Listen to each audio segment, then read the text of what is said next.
नमस्कार, मैं हूं आपके साथ इश्तियाक अहमद और आप देख रहे हैं आर्य न्यूज। स्वागत है आपका मध्य प्रदेश और छत्तीसगढ़ के बुलेटिन में। रुक करेंगे तमाम खबरों की तरफ और शुरुआत करेंगे छत्तीसगढ़ से, जहां पर छत्तीसगढ़ के मुख्यमंत्री और कांग्रेस नेता भूपेश बघेल ने मंगलवार को झांसी में कांग्रेस प्रत्याशी के समर्थन में प्रचार किया और उन्होंने कहा कि यूपी में कांग्रेस की सरकार बन रही है, लेकिन अभी लोग इस पर विश्वास नहीं कर पा रहे और उन्हें 10 मार्च को इस पर विश्वास हो जाएगा। और भूपेश बघेल ने आगे कहा कि कांग्रेस ने ही आम जन से जुड़े मुद्दे उठाए हैं, इसलिए जन समर्थन हमारे साथ है। और इस दौरान उन्होंने छत्तीसगढ़ मॉडल को गुजरात मॉडल से बेहतर बताया और वो झांसी में पत्रकारों से बातचीत कर रहे थे और इस दौरान उन्होंने ये सारी बातें कही हैं।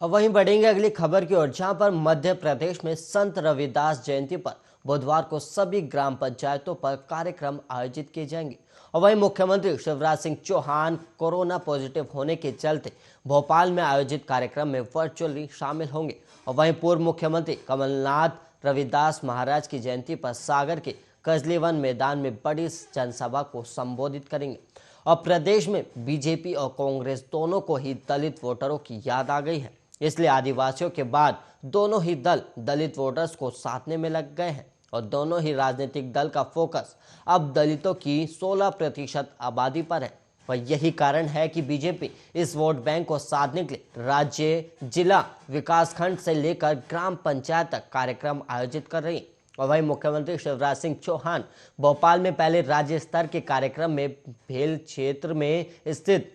संत रविदास मंदिर में आयोजित कार्यक्रम में शामिल होने वाले थे, लेकिन एक दिन पहले कोरोना रिपोर्ट पॉजिटिव आने के बाद अब वो वर्चुअली कार्यक्रम में शामिल होंगे। और वहीं पूर्व मुख्यमंत्री कमलनाथ सागर भी दोपहर में रविदास जयंती पर आयोजित बड़ी जनसभा को संबोधित करेंगे और यह सभा सागर के छावनी परिषद के कजली वन मैदान में आयोजित होगी। और साथ ही कांग्रेस की तरफ से ब्लॉक स्तर पर कार्यक्रम का आयोजन किया जा रहा है।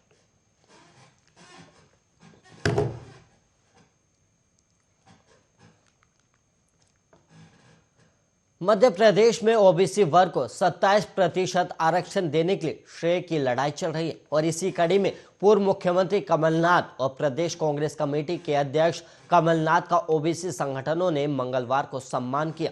और उन्हें ओबीसी वर्ग के लिए आरक्षण देने का श्रेय दिया गया। और सम्मान समारोह के दौरान सिक्योरिटी गार्ड ने कांग्रेस के ही एक ओबीसी नेता को मंच से नीचे उतार दिया और अब इस मसले को लेकर बीजेपी कांग्रेस पर हमलावर बनी हुई है। और प्रदेश के पिछड़ा वर्ग के विभिन्न संगठनों की तरफ से मंगलवार को मानस भवन में कमलनाथ का सम्मान समारोह आयोजित किया गया था और इसमें कांग्रेस के प्रदेश महासचिव और राजधानी के यादव समाज के अध्यक्ष रामस्वरूप यादव भी पहुंचे थे। और सिक्योरिटी गार्ड ने मंच पर बढ़ती भीड़ के चलते यादव समेत अन्य कार्यकर्ताओं को नीचे उतार दिया। और इस पर बीजेपी प्रवक्ता नेहा बग्गा ने कहा कि इस घटना से साफ है कि कमलनाथ की ओबीसी के प्रति नफरत की दृष्टि है और यही कारण है कि राजधानी में यादव समाज के अध्यक्ष और कांग्रेस पार्टी के प्रदेश सचिव रामस्वरूप यादव को उन्होंने अपनी घृणा और नफरत से छोटा दिखाने के लिए सिक्योरिटी गार्ड से मंच से उतरवा दिया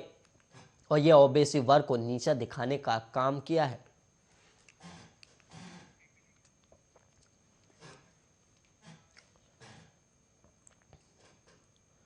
छत्तीसगढ़ में जांजगीर चांपा जिले के टेम्पल सिटी शिव नारायण में छत्तीसगढ़ का भव्य माघ पूर्णिमा का मेला आज से हो गया, जहां शिव नारायणी के इस पावन भूमि पर माता शबरी ने भगवान श्री राम को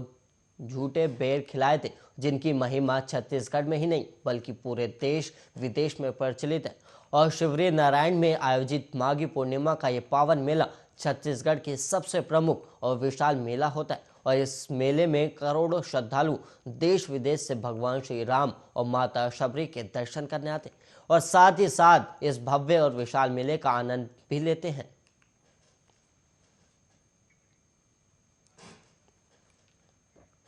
छत्तीसगढ़ की संस्कार धानी यह शिवनारायण नगर है, जो बहुत प्राचीन है। भगवान शिवनारायण का यह नगरी है और माता शबरी का जन्मभूमि होने का गौरव प्राप्त है इस शिवनारायण नगर को। चित्रोत्पला गंगा महानदी 3 नदियों का संगम स्थल है। जिसे प्रयाग भी कहा जाता है। चित्रोत्पला महानदी, जोंक नदी और शिवनाथ नदी का संगम स्थल है। प्रत्येक वर्ष माघ पूर्णिमा को विशेष रूप से 15 दिन का मेला भरता है, माघ पूर्णिमा से लेकर महाशिवरात्रि तक। और आज माघ शुक्ल पक्ष त्रयोदशी है और आज के दिन प्रत्येक वर्ष जब से शिवनारायण मठ का स्थापना हुआ है तब से यह परिपाटी है कि आज दिन विशेष रूप से गद्दी महोत्सव कार्यक्रम होता है, विशेष पूजा अर्चना किया जाता है। छत्तीसगढ़ की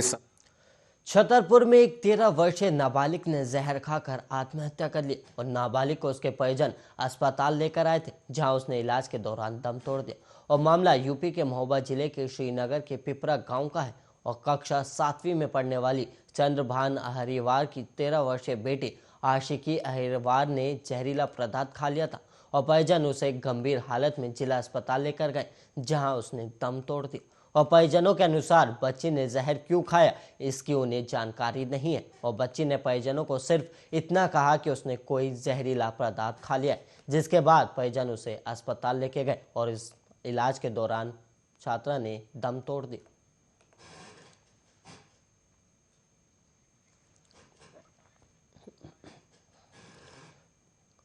वहीं मध्य प्रदेश की राजधानी भोपाल में 10वीं और 12वीं की परीक्षाओं को लेकर धारा 144 लागू करने के आदेश कलेक्टर अविनाश लवानिया ने जारी किए हैं और 17 फरवरी से 12 मार्च तक शहर के प्रतिबंधित क्षेत्र में ध्वनि विस्तारक यंत्र बजाने पर भी रोक रहेगी और इसके उल्लंघन पर कार्रवाई की जाएगी। और भोपाल में हायर सेकेंडरी सर्टिफिकेट परीक्षा और हायर सेकेंडरी व्यावसायिक पाठ्यक्रम साल 2022 की परीक्षाएं 17 फरवरी से 12 मार्च तक आयोजित होना है और इन परीक्षाओं के लिए शहर में 104 केंद्र बनाए गए हैं और इसमें से 13 केंद्र अति संवेदनशील और 6 संवेदनशील है। और परीक्षा के दौरान असामाजिक तत्व परीक्षा केंद्रों पर एकत्रित होकर शांति भंग करने का प्रयास कर सकते हैं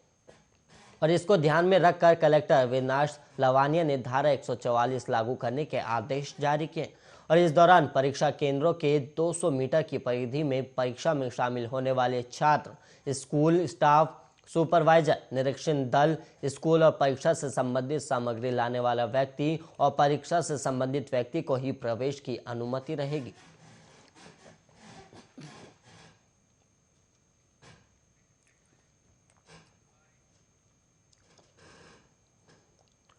छत्तीसगढ़ में माओवादियों ने 4 दिन पहले एक इंजीनियर और उसके सहायक का अपहरण कर लिया था, लेकिन अब खबर है कि दोनों को छोड़ दिया गया और पुलिस ने बताया दोनों को बीजापुर जिले से अपहरण किया गया था।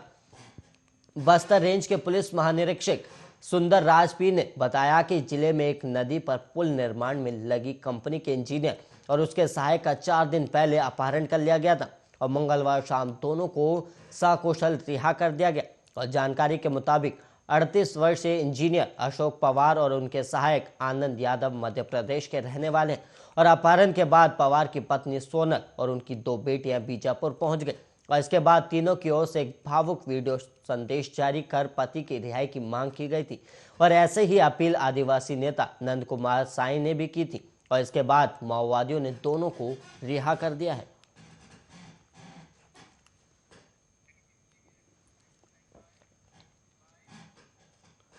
और वहीं अब बात की जाए छत्तीसगढ़ में कोरोना की स्थिति को लेकर, तो छत्तीसगढ़ में कोरोना की तीसरी लहर का संक्रमण धीरे धीरे कम हो रहा है और वहीं पॉजिटिविटी दर भी 2% से नीचे आ गई है और मंगलवार को प्रदेश में 603 नए केस मिले और वहीं कोरोना से एक भी जान चली गई। और वहीं आपको बता दें कि राज्य में सक्रिय मरीजों की संख्या घटकर 6000 से कम हो गई है और छत्तीसगढ़ में इस महामारी से अब तक 14,012 लोगों की जान जा चुकी है और इधर संक्रमण घटते ही राहत का दौर भी शुरू हो गया और रायपुर के बाद अब दुर्ग में भी पाबंदियां हटा दी गई और कलेक्टर ने स्कूलों को खोलने और व्यावसायिक प्रतिष्ठानों, होटलों, रेस्टोरेंट और खोलने के लिए नए आदेश जारी किए और स्वास्थ्य विभाग के राज्य कंट्रोल एंड कमांड सेंटर से मिली जानकारी के मुताबिक मंगलवार को प्रदेश में 603 नए कोरोना केस मिले, जिसमें सबसे ज्यादा रायपुर में 112 नए संक्रमित थे और इसके बाद बिलासपुर में 52, सरगुजा में 45,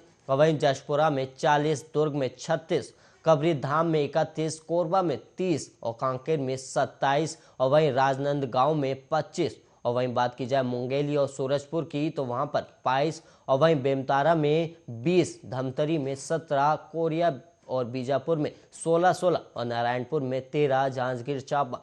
में 11 नए केस मिले थे। और प्रदेश के 9 जिलों में 1 से 10 के बीच मरीज मिले। और वहीं बड़ी संख्या में मरीजों के स्वास्थ्य होने से प्रदेश में सक्रिय मरीजों की संख्या घटकर 5,527 हो गई है। और कोरोना के संक्रमित कम मिलने के बाद प्रदेश के विभिन्न जिलों में पाबंदियां भी हटती जा रही और दुर्ग जिले में पढ़ाई ऑफलाइन होगी। और वहीं होटल, रेस्टोरेंट सहित व्यापारिक गतिविधियों के लिए नया आदेश जारी किया गया है।